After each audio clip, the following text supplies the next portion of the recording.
Alright guys, so it's Sunday morning, about 9:17 a.m. right now. I have church at 11 a.m. but we woke up this morning, we went through our morning routine. So the first thing I do, per usual, is I'll go to the bathroom, get ready, and weigh myself, track my body weight every single day. After that, we put some clothes on, we take 10 minutes to pray and just sit with God. Then after that, we go for our morning walk. I actually walk right past this park. I don't know if I can show you guys. If it comes in, there's like a massive wood chip pile. But I walk right past this park, kind of over yonder, and I do a bit of a lap. Then I come back. After that, we had our 50-gram protein breakfast. Planned everything out for the week ahead. Journaled, got everything we needed to do done. But before I head over to church, I really wanted to come on here and make this video for you guys, because this one concept really held me back from seeing really good progress within my physique. And it's such a silly idea. You guys will understand once I start talking about it. But I just couldn't stop thinking about it. I can't stop thinking about it because I see all these kids in the gym wasting their potential, wasting how much muscle growth they could actually be achieving, because they completely neglect the things that I'm going to be talking about in this video. The first thing I want to ask you guys is, what's the first thing you were taught when you started working out? Complete noob, right? You still have no muscle on your frame. Maybe you started fat, maybe you started skinny, whatever. But what's the first thing you were taught, weightlifting wise, on how to build muscle? Progressive overload, right? That's kind of the basics. They tell you to pick an exercise. I'm assuming the first thing that you started was maybe push-ups or bench press, because that seems to be the most common. Maybe pull-ups. But you pick an exercise and you progressively overload by making it more difficult, by adding a little bit of weight, adding more sets, adding more reps, whatever. And by continuously showing up in training and getting stronger with that specific exercise, that's how you get stronger. That's basically all you were taught. And these basics really work, right? Progressive overload, nobody can argue with it. It's how muscle growth is stimulated. But using kind of this brainless mentality of more weight, more weight, more weight. Shoot, I'm plateaued with my physique. I'm not seeing progress. More weight. I probably just need to train harder. I probably just need to add more weight. It's brainless. There's not a lot of meaning behind it. And using that mentality and taking this approach is only going to get you so far with your physique. I was hitting shoulders and arms on Wednesday. It was Wednesday. I was hitting shoulders and arms, and I promise I'm going to bring this back to it. It relates directly. It's a perfect example of what I'm talking about here. But I was hitting shoulders and arms, and the first movement that I usually do on that day as my compound is dips, because weighted dips are fantastic for kind of hitting that front delt as well as your tricep. So that's the first movement I do. And after I wrap that up, I moved on to JM press. Some of you guys might be familiar with this, some of you might not. But basically it's very similar to a tricep extension. No, it's not an extension. Skull crushers. I mean, it is an extension, but imagine this is like a flat bench and you're laying down flat on the bench. Skull crushers, right? Instead of keeping your elbow in place, you basically come back down on your throat and then you extend this way. It's an amazing movement to target really all three heads of the tricep. So it's been a compound I've been implementing.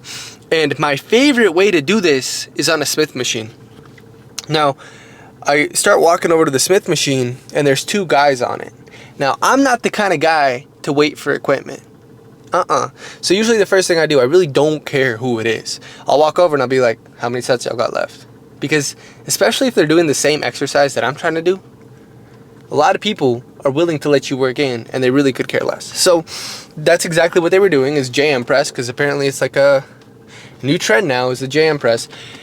And they're on there and they have a plate and a 10 on each side. So imagine the Smith machine, a 45-pound plate and then a 10-pound plate on each side. And I mean, you do you, but I literally use 25 pounds on each side. That's half. That's half of what they're using. So I go significantly lighter than these guys. And, I take a look at their form and their grip is really wide and, they kind of have it down, but it's not It's definitely not how I would do it. But I also struggle with giving people too much advice. Like I don't want to be the guy that's giving you advice and teaching you how to train if you never asked for it. And these guys are pretty jacked. They have pretty good builds. So I'm not that much further ahead of them. I don't have like double their arm size. So I'm not going to be like, nah, bro, you're wrong. Let me teach you how to do it. I'm just going to let them do their thing. But as I'm kind of warming up and I'm like, yeah, take all this weight off. Keep it a buck. Like I'm going way lighter than this. And then I use my technique. And I implement my form and my training, and I'm using 25 pounds on each side. And I'm ripping my triceps apart as I'm doing this exercise. And without me like even bringing it up or saying, hey, can I give you guys advice? They were like, okay, you know what you're doing. Like, how do you do this? So I gave them the breakdown. And think about how big of a difference this small change makes. So they're doing this exercise, and they're using a wider grip, which usually isn't as beneficial for the triceps and is more likely to engage other muscle groups, which they probably don't know. And they're using a wide grip, and yeah, they're coming out here, but they're really being explosive with it, and they're not controlling it very well. And they're so strong because they're able to engage other muscle groups. So as they're doing like this weird press kind of thing, they're able to engage their chest, their front delts, bigger muscle groups, and they're not actually isolating the tricep, which is what they're there to do. They're there to cook their triceps. So I was like, all right, take a second. You're going to put your grip as narrow as you can possibly get it, because that's what's going to isolate your triceps without your wrist limiting your mobility, because you want to come down and get as deep of a stretch as possible. If I go too narrow, the stretch would be limited. So I analyze their form. I give them the breakdown. We put on 25s on each side, and they get like 8 reps each. They were doing 12 reps with like 155 pounds or like double the weight or whatever.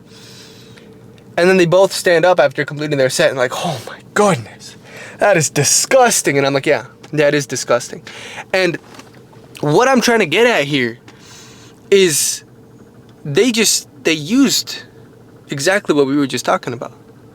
They were like, all right, well, how do I grow my triceps with this exercise? Because I'm sure it targets their triceps to a certain extent. They were like, I'm going to add more weight. Ding, ding, ding, light bulb. And yeah, it looks cool and it looks fancy and you feel strong, but you don't get that good stimulus in your tricep, which is exactly what you're there to do. So we absolutely shredded our triceps, hit a few very intense sets, destroyed the exercise. And what led us to get such good stimulus from the exercise was the fact that these guys saw me training and they were able to lower their ego and say, hold on, this guy knows. And they were able to learn and use the specific technique that I was giving them to get the best direct stimulus from their triceps. Guess what they didn't do? They didn't increase the weight. They lowered the weight. They perfected their form. They perfected their technique. They isolated the muscle group. And then they were able to push that specific muscle group to failure. And that's what destroyed their triceps. And to be able to kind of apply this to really any exercise, you just have to use logic. You just have to use logic. Think about it. Do you really think your triceps are strong enough to move 90, 110, okay, 25, 135 pounds? Think about any other tricep exercise you do. You are not moving 135 pounds. Suddenly you try this exercise and you're moving 135 pounds with just your triceps. That is not your triceps. You are not isolating the muscle group. It's just really using common sense and using logic on how can I provide the best amount of stimulus to the specific muscle group that I'm trying to target. And before I was ever able to actually be smart and intentional with my training, let's kind of go back to just progressive overload and adding more weight. What's kind of the biggest movements that you use when you start out? And they're low-key pretty advanced, but they're also kind of the basics of what everybody does in the gym. Push, pull, legs. For push, guess what you're gonna do? You're gonna bench press. Didn't see that one coming. For pull, what are you gonna do? You're gonna deadlift. Okay, oh, I don't deadlift, it hurts my back.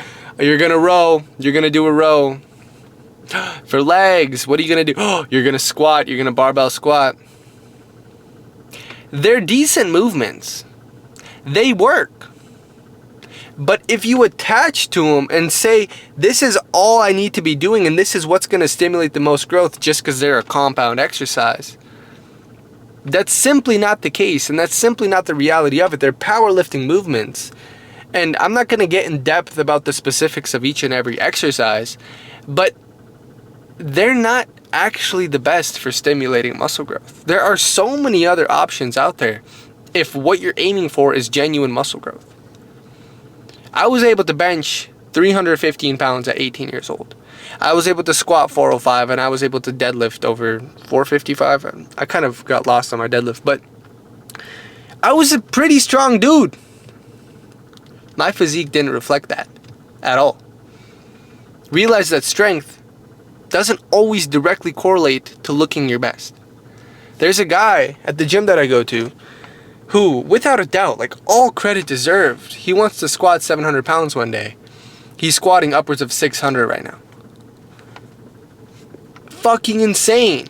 It's ridiculous. But in all honesty, if you put our physiques side by side, I have bigger legs. I genuinely do. And I doubt I could even squat 405 right now. So 200 pounds less than this guy squatting, and I have bigger legs. Because I train for different things. I train for hypertrophy. I train for stimulus. I don't train for strength on barbell squatting. And if that's your goal and you want to squat 600 pounds and you want to be doing all these things, go for it. Run a program for it. Achieve those goals. That's fantastic. But I'm talking to all of you out there who just want to look your best and have the best possible physique. Build as much muscle. Get as shredded as possible and reveal that peak aesthetic. You don't need to hold an attachment to all these things that you were taught from the very beginning. And that's exactly what I did, is I held those kind of compound movements too close to my heart.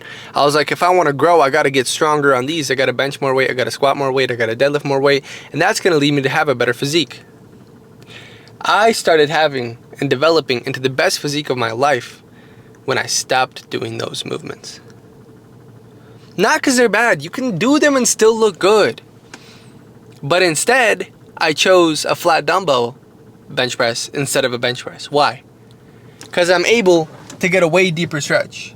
I'm able to move and position my elbows in such a way that directly just gets a disgusting stretch in my chest. And then I'm able to explode. And I'm approaching this movement from a hypertrophy standpoint. I'm usually doing 6 to 12 reps. That's a pretty big range. But it's all hypertrophy. Realize the definition of hypertrophy is from 5 to 30 reps. It's a big range. But the truth is, there's smaller factors like mind-muscle connection. How good does it feel? How good of a pump do you get? How good is the stimulus? Do you feel your chest just ripping apart as you're doing the exercise? When you ask most people that bench press, they're going to be like, no. Oh, but I got 315 on there, so... But the answer is no. Bench press is insane for developing all three. Your chest, your triceps, your shoulders. You're not really isolating much. But taking an approach to actually stimulate muscle growth within a specific muscle is what changed. It's kind of the mentality that I approached my training with that shifted how much progress I was making. So that's exactly what I started doing. I just started questioning a little bit, what is the exact purpose of this exercise that I'm doing? What am I here to do? Okay, well, if I want to squat to get as much quad stimulus as possible, I want to grow my quads. Well, I'm low bar squatting and I'm doing a 3x3. What the fuck? My limiting factor is my glutes. That's the first thing that gives out. And when I fail, I just end up at the bottom of the rack with no stimulus. Like, no shit, your legs aren't growing, dude.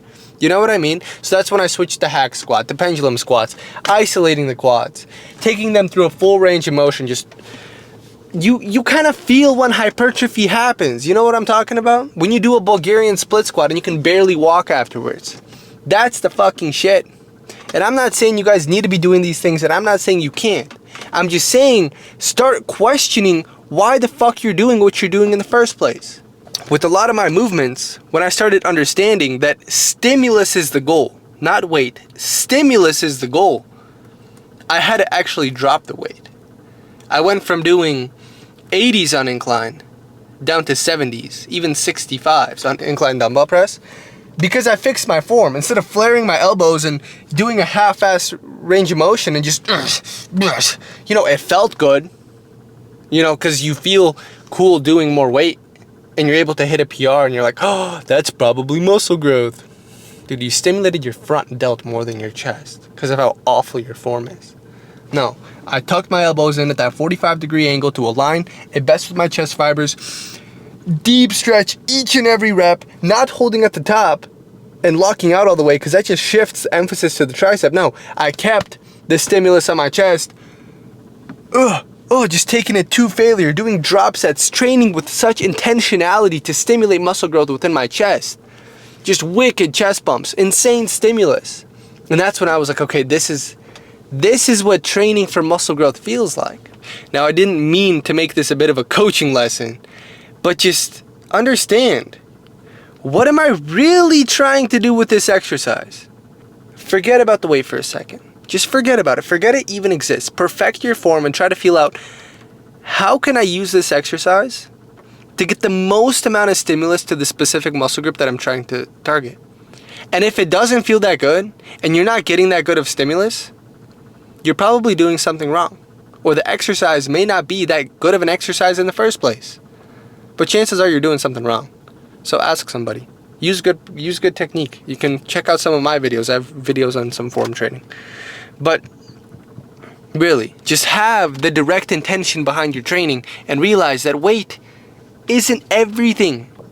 I'm sorry, I'm just so riled up. I'm gonna give you guys one more example of this before ending this video. But I was at the gym and I ran into some college friends. Well, basically, I go to community college. So I live at home with my mom and my sister, and I go to community college and I study exercise science. But basically, I'm not technically a full-time college student. Like, I'm not dorming, I'm not out of state somewhere in college. I'm pretty much at home and I'm running my coaching business and I'm studying and I'm kind of doing all these things alongside each other. But a lot of the people that I knew from high school, they went to college, obviously, and they come back for the summer. And it's funny because these kids literally have made no progress, and that's kind of the first thing we talk about because I see them literally at the gym and it's like, oh, you get some good lifts in, you make some good progress. Like, yeah, bro. Like, yeah, nice, dude. You look like you lost 20 pounds of lean mass. Anyway, I see these guys and, you know, small talk, casual conversation, whatever. They're doing tricep pushdowns. They have some muscle on them, but I cannot say that their physiques are impressive, okay? And they're doing tricep pushdowns, they're hitting like an arm day and whatever. And I kid you not, this guy, one of the most mid physiques, puts the pin down towards the bottom of the whole stack for tricep pushdowns.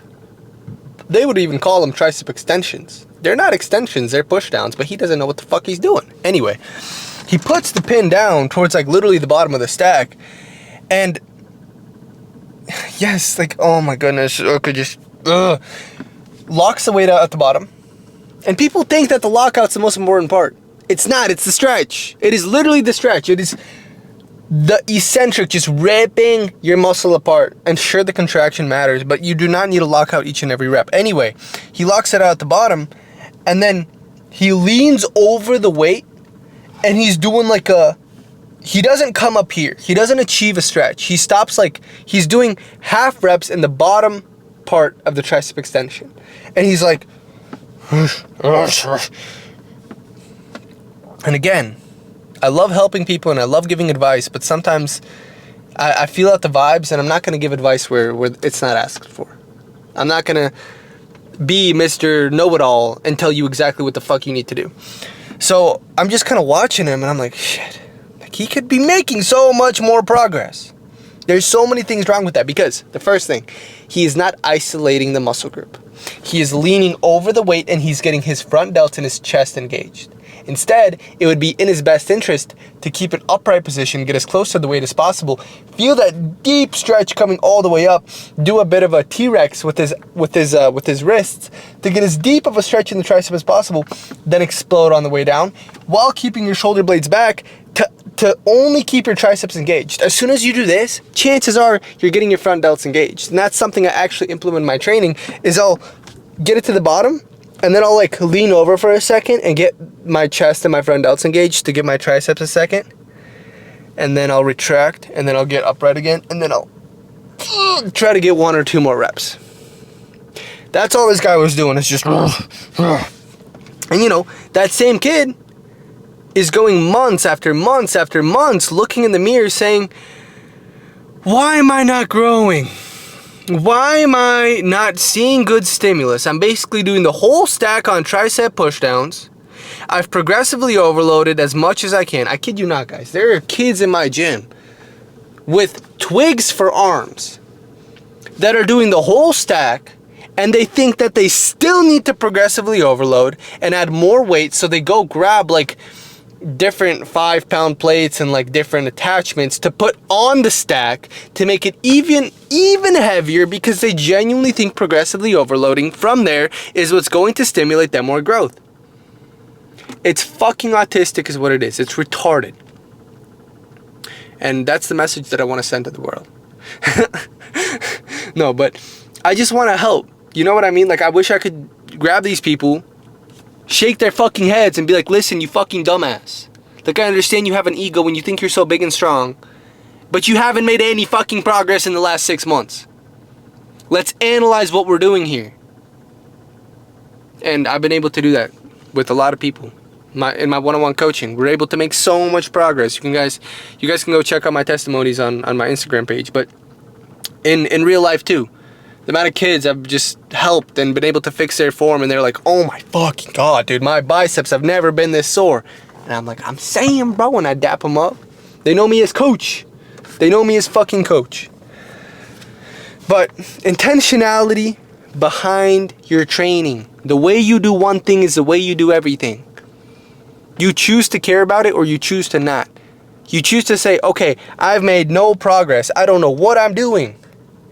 I might be doing something wrong. I might just need to humble myself for a second and think, how can I take this to the next level? Because whatever I'm doing is not getting me to the results that I want. And you need to take action, and you need to implement. And from there, once you break down those barriers, is where you're going to be able to keep making progress and keep unlocking that next level of your physique. Just a bit of a real talk today. I hope you guys enjoyed it. I hope you took away some value, because as you can tell, I'm kind of pissed off. And I'm not pissed off. I just get passionate about these things. And it makes me sad when people really do work their ass off. They really do put in effort. They really do train hard. But they don't have the basics they don't have the basics mastered. They don't understand what they're really doing. And that's the shoes that I was in. That's why my physique stayed the same. And I just understand that if I'm able to open their eyes to these things, that they would be able to make the change and see that much more progress and finally see the results that they've been working to see. That's all there is to it. I appreciate you guys tuning in. I'll see you guys here in the next one. Mwah.